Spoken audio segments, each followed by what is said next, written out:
اسرائیل رات کو چھپ کے کیوں جاتے کیونکہ اپنے مذہبی تہوار کا بہانہ بنا کے ان کے قدم اکھاڑنے کا زمین سے مطلب یہ تھا کہ ان کو ایک ایک کر کے قتل کر دیا جائے لیکن اس میں پھر یہ دیکھتا کہ ان کو میں اگر قتل کروں پھر وہی ساری معیشت کا دار و مدار ان پر ہے، تو عجیب و غریب تذبذب کا شکار تھا۔ آخر اللہ تبارک و تعالیٰ نے موسیٰ علیہ السلام کی دعا کی بدولت اس کو کیا کر دیا؟ سمندر میں ڈبو دیا۔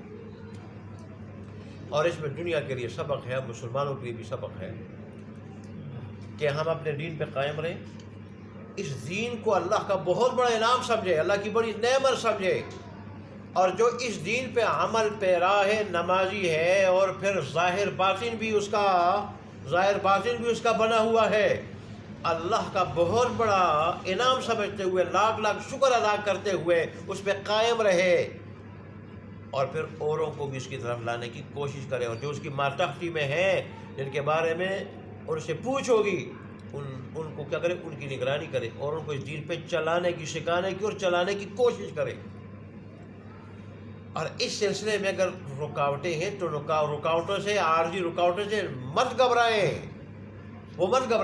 کیوں کہ اللہ تبارک و تعالیٰ انسان کے اوپر اس کی طاقت کے مطابق آزمائش ڈالتا ہے، زیادہ نہیں، کچھ عرصہ، تھوڑے عرصہ اس کی طاقت کے مطابق، حوصلے کے مطابق آزمائشیں ہوتی ہیں، رکاوٹیں ہوتی ہیں، پھر اللہ راستہ صاف کر دیتا، اور اللہ نجات بھی دیتا ہے، کامیابی بھی دیتا ہے، غلبہ بھی دیتا ہے اللہ تبارک و تعالیٰ۔ یہ اس میں سبق ہے ہمارے لیے۔ یہ تو کچھ زبانی کچھ تھا جو سبق کے ساتھ، فلسفہ کے ساتھ آپ کے ساتھ میں بیان کیا گیا۔ اب ترجمہ دیکھیں۔ وَلَقَدْ، اور البتہ تحقیق، آتینا، دی ہم نے، موسیٰ علیہ السلام کو 9 آیات بینات، 9 واضح نشانیاں، فاسأل، پس پوچھ لیں آپ بنی اسرائیل سے، اذ جاءہم، جب آئے موسیٰ علیہ السلام ان کے پاس، فقال له فرعون، تو کہا ان سے فرعون نے، کیا کہا؟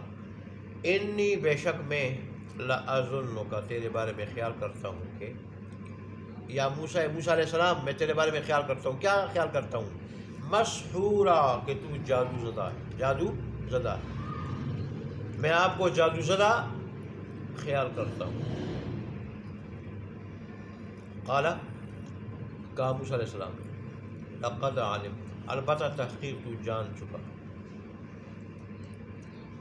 ضروری جان چکا، کہ ما انزل ہؤلاء، کہ نہیں اتاری اللہ نے یہ نشانیاں، کہ نہیں اتاری یہ نشانیاں، ما انزل ہؤلاء، کہ نہیں اتاری یہ نشانیاں، الا رب السماوات والارض، مگر آسمانوں اور زمین کا رب نے۔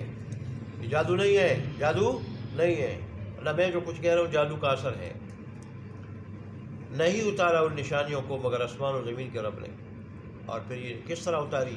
بصائر، بصیرت پیدا کرنے والی، دلوں کے اندر روشنی پیدا کرنے والی، ایسی روشنی کہ جس کے بعد انسان حق باطل میں تمیز کر سکے، بشرطے کہ غور فکر کر لے آدمی۔ بصائر، بصیرت پیدا کرنے والی، روشنی پیدا کرنے والی دل میں۔ وَإِنِّي لَأَظُنُّكَ، اور بے شک میں البتہ خیال کرتا ہوں تجھے، یا فرعون، اے فرعون، کیا خیال کرتا ہوں تجھے، کیا گمان کرتا ہوں تیرے بارے میں، مسحورا، ہلاک شدہ، ہلاک کیا ہوا، تباہ کیا ہوا، کہ تو تباہ ہوگا، ہلاک ہوگا۔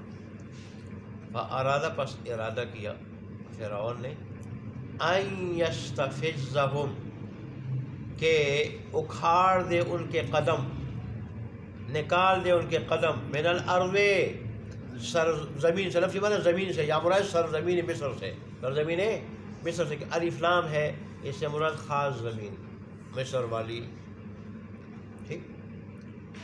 یہ اللہ کا کلام ہے، اس میں کوئی لفظ لا کے بڑی باتوں کی طرف اشارہ کر دیتے اللہ سبحانہ و تعالیٰ۔ فَأَغْرَقْنَاهُ، بس غرق کر دیا ہم نے اسے، ومن معہو، اور ان لوگوں کو جو اس کے ساتھ تھے، جو اس کے ساتھ تھے. یہ من جمع کے لیے بھی استعمال ہوتے ہیں، واحد کے لیے بھی، موقع مال کے مطابق. جو اس کے ساتھ تھے، جتنے بھی اس کے وزیر مشیر تھے، مصاحب ساتھی لوگ تھے اس کے ساتھ بیٹھنے والے، اس وقت بھی اس کے ساتھ تھے، سب کو اللہ نے غرق کری جميعا، سب کے سب کو. وَقُلْنَا، اور کہا ہم نے، من بعد، اس کے بعد، بنی اسرائیل، بنی اسرائیل کے واسطے کیا کہا ہم نے؟ اسکنوا الارض، زمین میں رہو سہو، زمین میں رہو سہو. اس سے مراد شام اور فلسطین کی زمین مراد ہے. شام فلسطین کی، بعض نے مصر کی زمین بھی مراد لی ہے، شام اور فلسطین کی زمین. بعض نے کہا کہ اسے دونوں مراد ہے، شام کی بھی اور مصر کی بھی، اور اختیار دے دیا اللہ نے. وہاں رہو تو بھی تمہارا دشمن کیا ہو چکا ہے؟ غرق ہو چکا ہے. اور اگر شام اور فلسطین میں رہو تو تمہاری مرضی. لیکن انہوں نے ترجیح دی کس کو؟ شام اور فلسطین کی زمین. اس لیے تو وادی تی میں رہے. وہ وادی تی میں زیادہ نہ رہتے، بعض کہتے 70 سال رہے، اور قرآن تو کہتے 40 سال رہے. لیکن یہ بھی ان کی نافرمانی کی وجہ سے. لیکن شام و فلسطین میں قوم عمال کا آباد ہے، ان کے ساتھ جا کے جہاد کرو. تم مین گیٹ پہ جاؤ گے شہر کے، اللہ تم ان پہ روک ڈال کے تمہیں فتح دے دے گا. لیکن وہ بزدل تھے، غلامی میں رہ رہے کہ غلامی عجیب چیز ہے. آج جتنے بھی لوگ ممالک برطانیہ کی غلامی میں رہے ہیں، ایٹمی طاقت ہونے کے باوجود بھی وہ ان کی غلامی سے نہیں نکل سکتے، اور ان کی منشا کے خلاف سانس بھی نہیں لے سکتے. کہیں سانس لے گئے تو یہ نہ ہمارے اوپر حملہ کر دیں. غلامی اتنی بری چیز ہے. وہ رہے تھے تو اس قدر کیا ہو چکے تھے؟ ڈرپوک ہو چکے تھے. رب کی طرف سے گارنٹی تھی تم وہاں جاؤ گے تو تمہیں فتح مل جائے گی. انہوں نے نہیں. پھر اللہ نے کہا 40 سال تک تم نظر بند رہو گے وادی تی میں. پھر اللہ کو وہاں پیرے نہیں بٹھانے پڑے، فوج نہیں بٹھانی پڑی، پولیس نہیں. وہ تو قادر ذات ہے. اس نے زمین کو کہا، وادی تی کی زمین کو، کہ خبردار تو سے آگے نہ نکل جائے. یہ کبھی اگر ان میں سے کوئی مصر کی طرف جانے کی کوشش کرتا ہے تو تفسیر روایات کے مطابق صبح سے چلتا تو شام کو ادھر ہی ہوتا جہاں سے چلتا. ہمارے اپنے جو ہاتھ پیر ہے یہ ہمارے کنٹرول میں نہیں. حقیقت میں جیسے ساری کائنات اللہ کے کنٹرول میں، یہ بھی اللہ کے کنٹرول میں. وہی انہی پاؤں سے چلتے تھے. اللہ نے زمین کو حکم دیا، وہاں پاؤں کو بھی حکم دیا. اور قیامت کے ہاتھ پاؤں اللہ تبارک و تعالیٰ کی یہ خفیہ پولیس ہے. اللہ تبارک و سامنے جب زبان سے انکار کر دیں گے، باغی ہم نے بغاوت نہیں کی، کافر مشرک خاص کر، اللہ زبان پہ مہر لگا دے گا، ہاتھ پاؤں سے بلوا دے گا. بولیں گے اس نے ایسا ایسا کیا ہے، کھالے بولیں گے اس نے ایسا ایسا کیا ہے.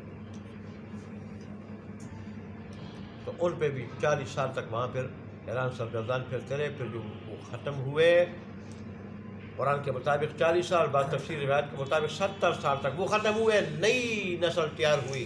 تو یوشع بن نون جو موسیٰ علیہ السلام کے خادم خاص تھے، قرآن میں ان کا ذکر آگے آ رہا ہے اس سپارے کے آخر میں. وہ اذ قال لفتاه ہو، جب انہوں نے اپنے نوجوان سے کہا آتنا غداءنا، کہ لے آؤ جو ہے صبح کا کھانا یا دوپہر کا کھانا لے آؤ، ناشتہ لے آؤ یا دوپہر کا کھانا لے آؤ، اس سفر سے ہم بڑے تھک گئے ہیں. وہ یوشع بن نون بعد میں اللہ نے ان کو نبوت دے دی. ان کی قیادت میں پھر انہوں نے حملہ کیا، قوم عمال کا کو شکست دے دی، اور انہوں نے شام فلسطین ان کو دے دیا. یہی کہ ہم نے کہا کہ رہو سہو زمین میں. فَإِذَا جَاءَ وَعْدُ الْآخِرَةِ، پر جب آئے گا اللہ کا وعدہ آخرت کا، مراد قیامت کا دن ہے، تو جِئْنَا بِكُمْ لَفِيفًا، تو ہم لے آئیں گے تم سب کو لپیٹ کر. لفظی معنی لپیٹ کر، جمع کر کے. بعض غالباً روایت میں آتا ہے یا تفسیر روایت میں کہ کافر جب اٹھیں گے قبروں سے اور اپنی بدحالی کو دیکھیں گے تو وہ ایمان والوں میں گل مل جائیں گے،